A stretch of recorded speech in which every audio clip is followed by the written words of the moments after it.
Coming to America, man. Let's get into that, Sam, man, because you seen the movie first before I seen it, and let's just say you were highly disappointed.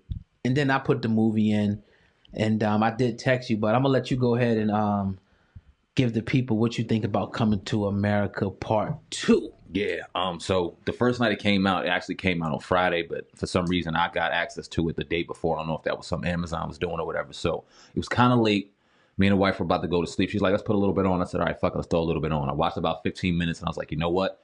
It's too late for this shit. Let me turn this off right now and give this an honest eye before I go ahead and go to fuck in. So I wake up in the morning, I see people on the IG, I see people on my Facebook.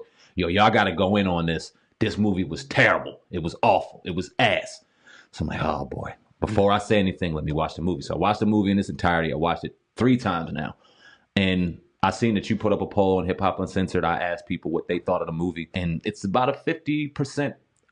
I liked it. I don't know. It's okay. So here's my thoughts on it. Right. It had the potential. No, hold on. Let me say this.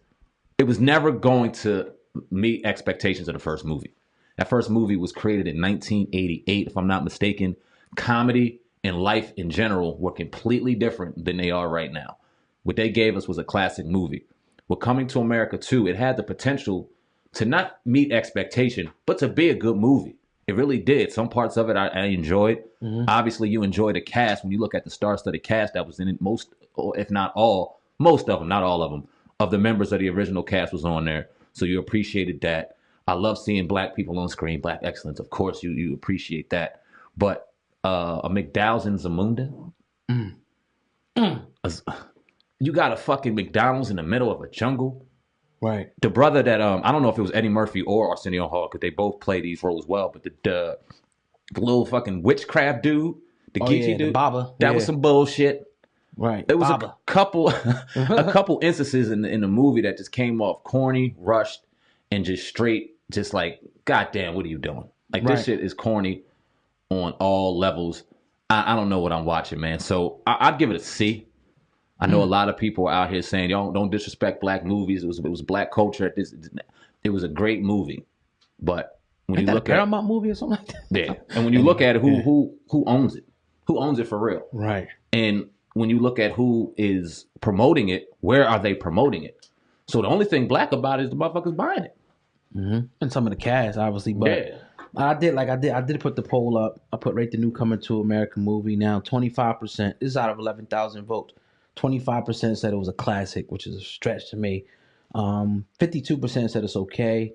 13% said it's corny, and 10% said it's not worth it. And that's only a small sample size. It's not like all the people who've seen it, but yeah, I'm just with the okay part. I knew that it was never going to be able to, capture that. But my frustration comes from it should have been able to. With that star-studded cast, they should have been able to get close. But instead, and not to spoil it for people, if you haven't seen it, turn it off right now, right? But they went kind of with the same storyline as the first one. Like, why do that? Like, come up with something totally, different. I thought it was kind of just a lot of I don't mean to say buffoonery, but lack of a better word, I just thought that it took away from the original essence of the movie. It kind of even made a mockery, out of Africa a little bit in some instances.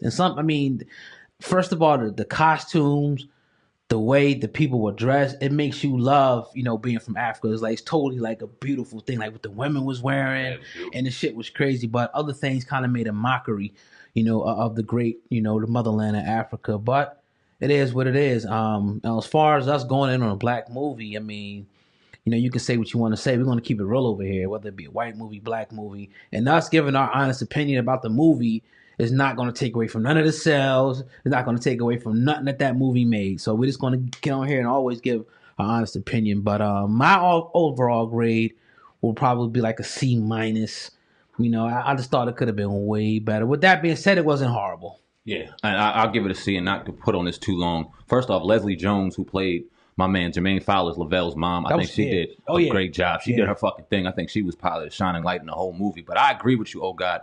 When they first come up and we see the landscape of Africa and they go into the house of Zamunda, who was actually Rick Ross's real home. Salute to Rick Ross. That's a beautiful home. Yeah. Yes, it is our anniversary. Like, I don't want to hear that. It's from the fucking first one. Right. When he goes back to New York and puts on the Met shit. That's from the first. Don't give us that shit. The barbershop scene really bothered me. I'm gonna tell you, and I'm not trying to be in my feelings, but we remember Mr. Jerry, right? Yeah. Everybody got hacked up by Mr. Jerry in Egg Harbor and Mullica Township.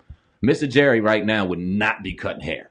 God rest his soul, I think he's passed away. When you got OGs in the 80s looking like they do 30 years later, it's not realistic. Like, I was thinking to myself, what if they were in like a old folks home and he went back and visited them there and it was like Eddie Murphy and Martin when they were on Life talking shit as old people. To make it just a little more realistic, I feel like it was rushed a little bit. Right. I feel like you said, they tried too much to give us the first one, and you can't replicate the first one, man. It was some shining lights in it. You give it a C-, I give it a C. We're about the same on that. I don't know the kid's name, but the guy who played his son, Jermaine Fowler. I think he did a hell of a job too. I think he did an excellent job. Yeah. You know who? Anybody that did not, I liked everybody that wasn't in the first movie. To be honest with you, I like Jermaine Fowler. I like Leslie Jones.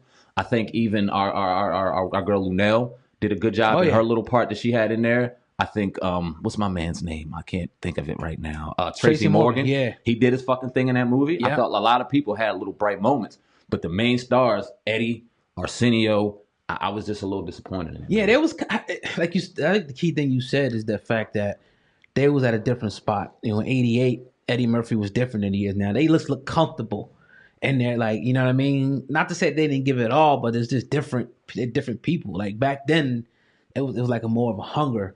You know what I mean, to do the role that they did. But, yeah, I don't know. I don't know either. I don't want to shit on it too hard, but it definitely wasn't what I was expecting. I can 100% say that. Yeah, I don't know what I was expecting, but I was disappointed when I seen where it could have went and where it went. I was disappointed. And I seen that Eddie Murphy said, to kind of conclude it here, he took a hiatus from movies for a long time. Because remember, we ain't seen him in a while because of all the ass movies that he did. And this came from him.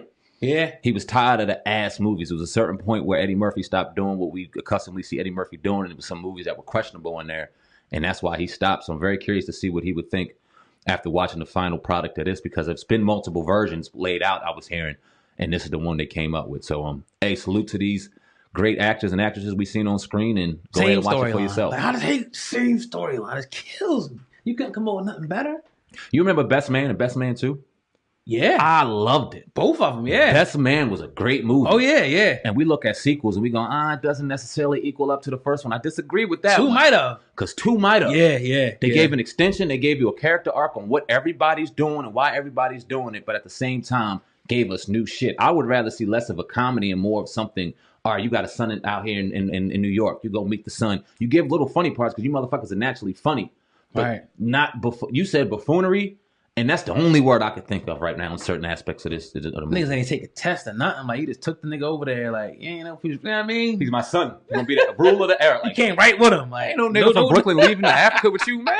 Who the fuck are you? It wasn't realistic, but yeah, it is what it is. Man. Enjoy, man. Other people loved it, though. I see like family members and stuff. They love it, man. Yep. And people was watching the first one and then watching that one. So we're going to always give you the honest opinion over here, man. So, you know, either you're going to love it or you're not. Don't let our opinion a waiver what you want to do. If you ain't seen a movie yet based off our opinion, go watch it for yourself and make your own opinion. But here, I think that we give it at the Hip Hop and Sense of Podcast. See. Yeah. That's what we got, man. So I want to talk about this, kind of transitioning. Pooh Shiesty and Kodak Black. Now, I know you don't know too much about the situation that was going on throughout the day. Young boys that we really don't listen to, even though we've talked about Kodak Black a lot on this show in regards to his legal issues. Well, they've been into it a little bit, and I really don't know. I can't fucking tell you why, but I'll give you a little bit of what Kodak Black had to say.